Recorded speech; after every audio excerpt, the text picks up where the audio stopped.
Okay, domestic violence fight. So somebody asked that she hears her neighbors potentially having a loud argument, or maybe it's a physical fight. Should she call the cops or not? She doesn't know if, if she calls the cops and her neighbor finds out that it's her who called the cops, and she might get into trouble from her neighbor. And she also feels that if she does call the cops and the cops do show up, that neighbor's just going to say it's nothing. So it's kind of pointless to call the cops. So she's in this tricky situation, and she's trying to figure out, well, what should I do? I know there's something going on as a third person witnessing. So yeah, and it's a classic bystander question, right? If you're watching something bad happen or hearing something bad happen, you have to make a decision. Are you going to get involved or not? And that decision is going to be based on your own safety. Do you have small children with you? Are you going to call 911 but you're worried about protecting your own kids? Are you going to record it? Are you going to film it? Are you going to ignore it, right? You have all these options. This is a hard one. Most of our, well, I can't say most, many of our domestic violence calls are called in by bystanders, because in apartment complexes, multifamily housing, there's going to be screaming going on, and if you're in the middle of a family fight, often you can't call 911 or you won't call 911 depending on the dynamic, right? So it's often neighbors that clue us into these and get people help. So you have to ask yourself a question. Can I live with ignoring this?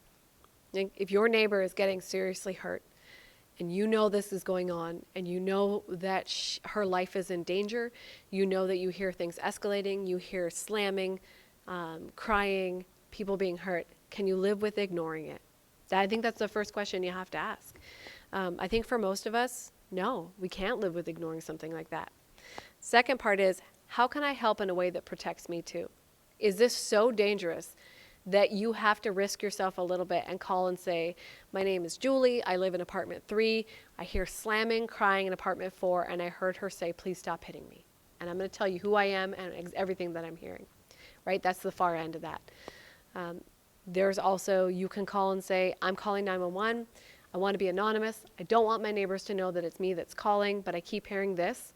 That does. So call anonymously if you can. Yeah, you can call anonymously. I will tell you that credibility is an issue. So if you call and you won't tell us who you are, that doesn't allow us sometimes to get search warrants and access to a unit, because we can't say who our caller is. We don't know who our caller is. And the courts say that a 911 caller who gives their name is more credible than someone who doesn't give their name. Now, you call anonymous, we get there and we hear the fight.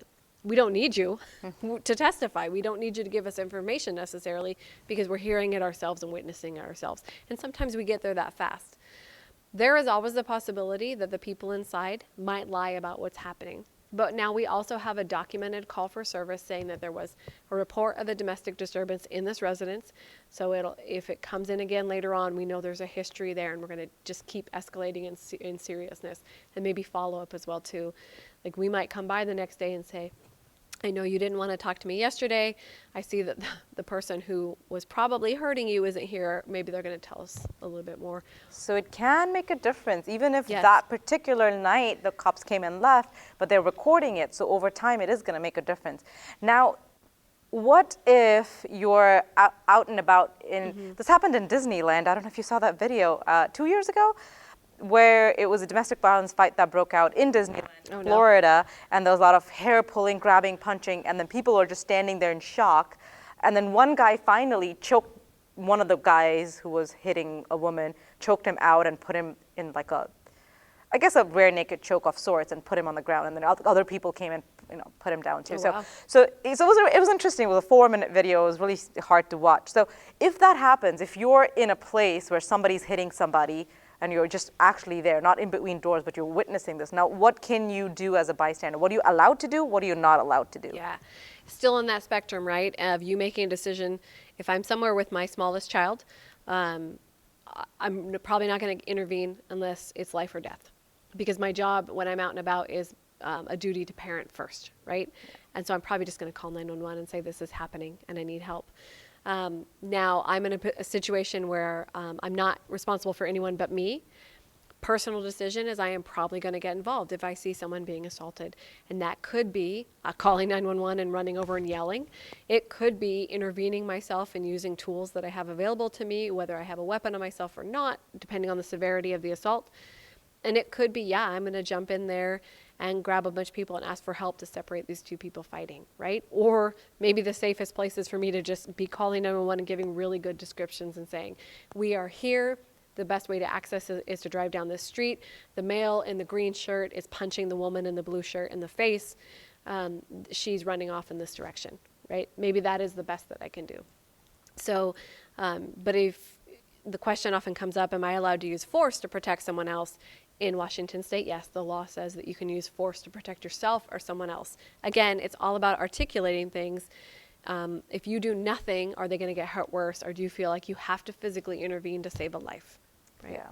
Yeah, and so I know someone asked this, if it's legal to do that, and it was really interesting because from a law enforcement standpoint, you can, whack somebody to get him off choking this person on the ground, for example. But that person could still sue you and take you to court. So those are two separate things. And it was very interesting that was brought up because we're talking about not what can happen with lawyers. That's a whole different situation. Because, civil lawsuits in the United States can be brought up for almost anything. So you will never be, even if you do every single right decision, you will never be immune from the likelihood of a civil lawsuit. So that can be part of your decision making. Maybe just calling and not intervening is the right choice. But again, I always ask myself, am I responsible for someone less vulnerable so I can't get involved? That's my first question.